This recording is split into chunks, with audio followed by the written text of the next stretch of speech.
Apocalypse au chapitre 2. Écrit à l'ange de l'église d'Éphèse, voici ce que dit celui qui tient les 7 étoiles dans sa main droite, celui qui marche au milieu des 7 chandeliers d'or. Je connais tes œuvres, ton travail et ta persévérance.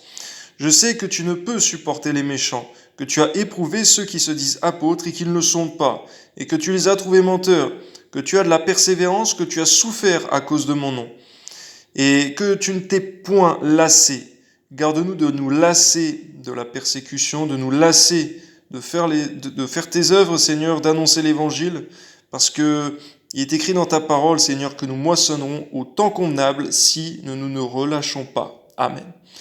Mais ce que j'ai contre toi, c'est que tu as abandonné ton premier amour.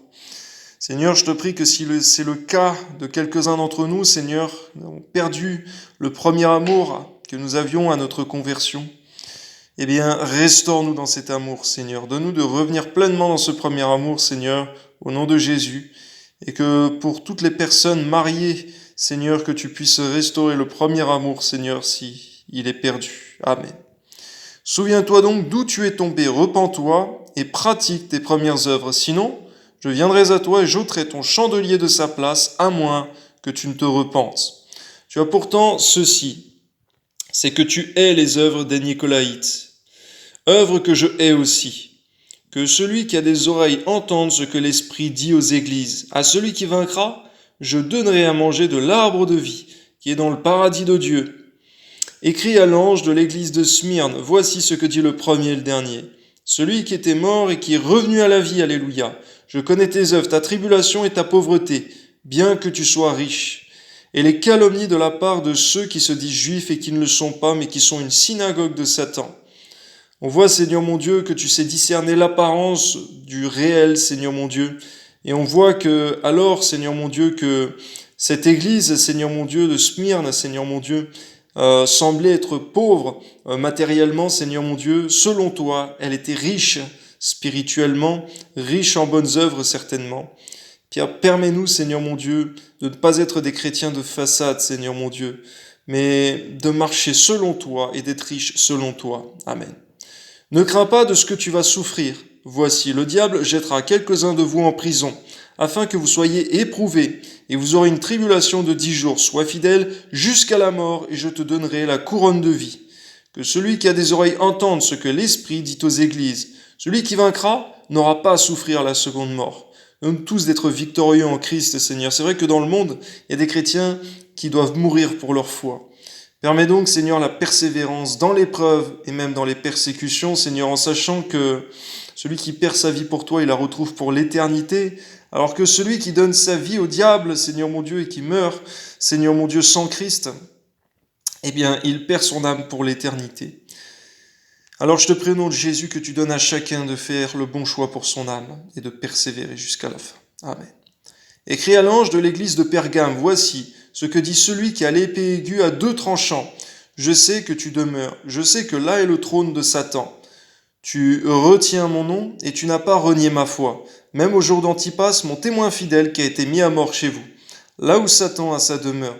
Mais j'ai quelque chose contre toi, c'est que tu as là des gens attachés à la doctrine de Balaam, qui enseignait à Balak à mettre une pierre d'achoppement devant les fils d'Israël, pour qu'ils mangeassent des viandes sacrifiées aux idoles et qu'ils se livrassent à l'impudicité. De même, toi aussi, tu as des gens attachés pareillement à la doctrine des Nicolaïtes, ce que je hais. Repens-toi donc, sinon je viendrai à toi bientôt, et je les combattrai avec l'épée de ma bouche. Garde-nous du compromis, Seigneur mon Dieu, quelque chose que tu n'aimes pas, Seigneur. Donne-nous d'être entiers à toi, Seigneur mon Dieu, et de veiller à ce que tous nos frères et sœurs, Seigneur mon Dieu, puissent être entièrement à toi dans la saine doctrine, dans la vérité. Amen. Que celui qui a des oreilles entende ce que l'Esprit dit aux églises. À celui qui vaincra, je donnerai de la manne cachée, et je lui donnerai un caillou blanc. Et sur ce caillou est écrit un nom nouveau, que personne ne connaît, si ce n'est celui qui le reçoit. Écrit à l'ange de l'église de Thyatire, voici ce que dit le Fils de Dieu. Celui qui a les yeux comme une flamme de feu, et dont les pieds sont semblables à de l'airain ardent. Je connais tes œuvres, ton amour, ta foi, ton fidèle service, ta constance, et tes dernières œuvres plus nombreuses que les premières. Mais ce que j'ai contre toi, c'est que tu laisses la femme Jézabel, qui se dit prophétesse, enseigner, séduire mes serviteurs pour qu'ils se livrent à l'impudicité, qu'ils mangent des viandes sacrifiées aux idoles. On voit que tout cela est spirituel, Seigneur mon Dieu, et que ce ne se fait certainement pas, Seigneur mon Dieu, en réel. Mais toutefois, Seigneur mon Dieu, je te prie, Seigneur mon Dieu, étant donné que cette femme Jézabel, Seigneur, celle de la Bible, est morte, Seigneur mon Dieu, que si cet esprit impur, Seigneur mon Dieu, agit, Seigneur mon Dieu, dans la vie de femmes, dans les églises, Seigneur, dans le monde entier, eh bien, je te prie au nom de Jésus que ces œuvres soient dénoncées, arrêtées, Seigneur mon Dieu, empêchées dans les églises, dans le monde entier, Seigneur, par ta grâce, afin qu'il n'y ait plus de condamnation à ce sujet. Amen.